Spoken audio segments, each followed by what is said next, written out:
Hello guys, how are you? I am Khush from MC Delhi.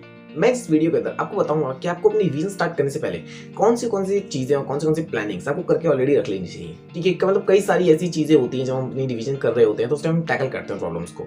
तो इस video को आप एंड तक देखिए ताकि बेसिकली वो सारे प्लान्स आपको पता हो ऑलरेडी, ताकि उनको पहले ही टैकल करके उनको खत्म कर ले, ताकि आपको रिवीजन के अंदर कोई प्रॉब्लम ना हो और अपनी रिवीजन को आप बेटर तरीके से अंडरस्टैंड कर सकें।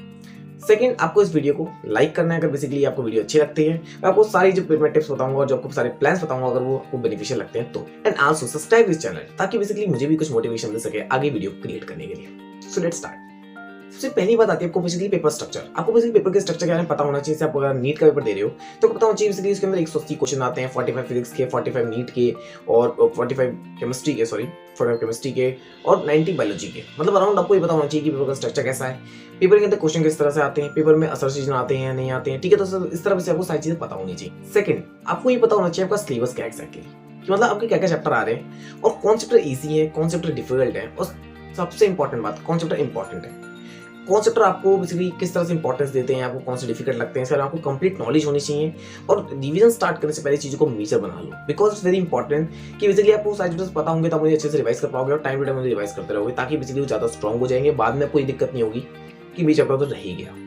थर्ड पॉइंट वेरी इंपॉर्टेंट है बेसिकली जो ये है कि जो आप चैप्टर कर रहे हो उसका आपको मार्क्स डिस्ट्रीब्यूशन पता होना चाहिए। कि आपको फिजिक्स अगर आप पढ़ रहे हो तो फिजिक्स के अंदर मार्क्स डिस्ट्रीब्यूशन किस तरह से है। जैसे नीट में कई चैप्टर्स आप देखोगे तो वो ज्यादा पूछे जाते हैं, कई कम पूछे जाते हैं। ठीक है, तो आपको उसके बारे में काफी नॉलेज होनी चाहिए कि कौन सा चैप्टर किस तरह से आ रहा है मार्क्स वाइज डिस्ट्रीब्यूशन उसका, क्योंकि because it's very important. Initially एक बड़ा इंपॉर्टेंट नहीं लगता है, लेकिन लास्ट में हम जब देखते हैं मार्क्स डिस्ट्रीब्यूशन तो इस चैप्टर से ज्यादा नंबर आ रहा है, मुझसे पढ़ा नहीं है, तो काफी दिक्कत क्रिएट हो जाती है। फोर्थ, आपको ये पता होना चाहिए कि जो रिसेंटली आपको कुछ चैप्टर अगर अपने रिसेंट टेम्पल पर कर रहे हो आप नीट के या फिर किसी भी सब्जेक्ट के, तो आपको ये पता होगा बेसिकली कि कौन से चैप्टर से क्या डिफिकल्टीज आ रही है, क्या डिफिकल्टी लेवल है, या फिर आपको किस तरह से और भी मेहनत करने की जरूरत है। तो आपको इंपॉर्टेंट चैप्टर्स के साथ साथ ये भी पता लग जाता है कि आपकी कौन सी वीकनेस है और कौन से चैप्टर आपको इजीली आते हैं। तो इससे बेसिकली आप आसानी से कोरिलेट कर पाते हो अपनी नॉलेज को और ये बहुत आसान आपके लिए रहेगा। ठीक है, तो आपको इस तरह से भी फोकस करना है।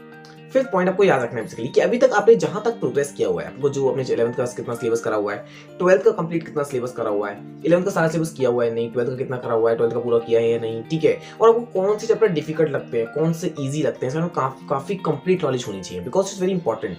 इनिशियल हम स्टार्ट करते हैं तो हमें लगता है कि यार इजी से स्टार्ट करते हैं, डिफिकल्ट की तरफ जाते हैं, ऐसा नहीं है। अगर डिफिकल्ट की तरफ जाओगे, डिफिकल्ट को पहले टैकल कर लोगे थोड़ा बहुत, तो थोड़ा टाइम शुरू में लगेगा एक्स्ट्रा, लेकिन वो धीरे धीरे करके ना इजी तो एक दिन में 4 भी हो जाएंगे रिवाइज, लेकिन जो डिफिकल्ट है वो एक दिन में 1 ही हो पाता है। सो आपको इस तरह से फोकस करना है अपना और ट्रायल यही करो। ठीक है, शुरू में यार गलतियां होंगी, दिक्कत नहीं होगी, लेकिन लास्ट में गलतियां होंगी तो बहुत डिफिकल्टी क्रिएट हो जाएगी।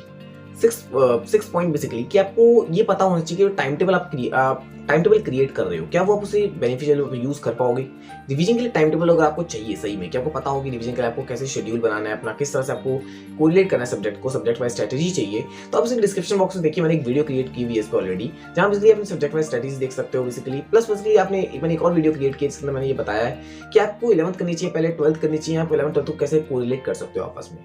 7 पॉइंट, आपको बेसिकली अपनी जो प्लानिंग के अंदर ये भी कुछ डिसाइड कर लेना कि आपके हॉबीज क्या है, क्योंकि टाइम टू टाइम अगर आप रिवाइज करो तो आपको एक हॉबीज चाहिए, 30 मिनट ब्रेक चाहिए, तो 30 मिनट ब्रेक के अंदर आपको एक बेनिफिशियली अपने अच्छे से माइंड में याद रखना है कि जो आप हॉबी डेवलप कर रहे हो वो इतनी छोटी हो कि वो 30 मिनट के अंदर आपको थोड़ा फ्रेश मूड कर दे और बेटर रहे आपके लिए। क्योंकि हम जनरली क्या करते हैं, जब हम पढ़ाई कर रहे होते हैं हम हॉबीज अपनी भूल जाते हैं और इसी वजह से क्या होता है कि पढ़ाई में मन नहीं लगता और हॉबी भी नहीं होती है।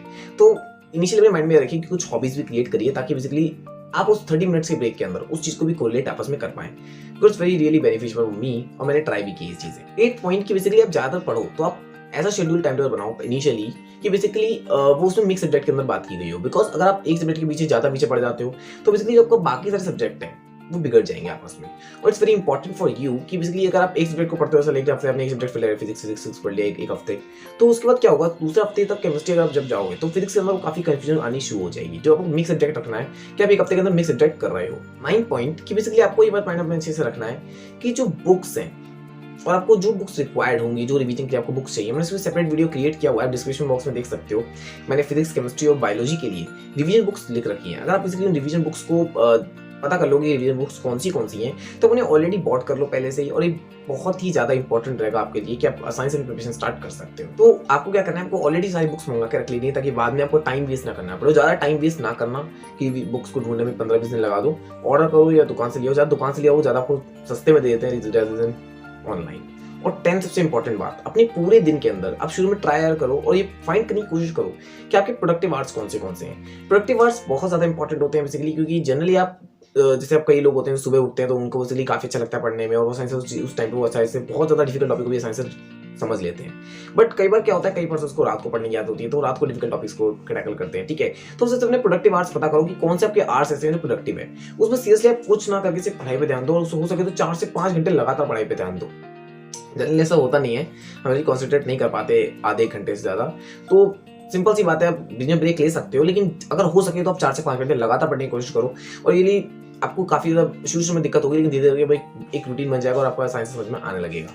सो इस वीडियो में ये सारी जो कुछ कंडीशंस और कुछ प्लानिंग्स थी जो आपको रिवीजन करने से पहले रिवीजन स्टार्ट करने से पहले आपको पता होनी चाहिए। बिकॉज जनरली हमें यही नहीं पता होता, और हम जब बाद में लाइक बुक्स के रूप में या सिलेबस के रूप में या फिर डिफिकल्ट क्वेश्चन के रूप में टैकल करके फंस जाते हैं। और इट्स वेरी रियली डिफिकल्ट कि बिल्कुल बिना जाने बस रिवीजन करना स्टार्ट कर देना कि मुझे अच्छा नहीं लगता, रिवीजन करना स्टार्ट कर देता हूँ और हो जाएगा, नहीं हो पाएगा, ठीक है। तो आपको बेसिकली इन सारे प्लान्स को एक फॉलो करना है और चेक करना है कि आपने इसमें तो कोई गलती ना करी हो, क्योंकि ये गलती अगर हो रही है तो टाइम टू टाइम आगे दिक्कत होगी। और उसके साथ साथ बेसिकली आपको क्या करना है, आपको डिस्क्रिप्शन बॉक्स नीचे चेक करना है, आपको बहुत सारी इसमें वीडियोस मिलेंगी जो मैंने रिवीजन रिलेटेड बनाई हुई है। और रिवीजन बहुत ही ज़्यादा इंपॉर्टेंट चीज़ है, एक सिंगल गलती आपकी पूरी लाइफ को चेंज कर सकती है। तो गलती मत होने दो और इनिशिएट अपनी जो बेस्ट तरीके से स्टार्ट करना है वो स्टार्ट करके चलो। सो इस वीडियो में सिर्फ इतना ही, and thank you for watching this video, and hopefully you like it and hopefully it helps, and subscribe this channel to keep me motivating to creating content like this.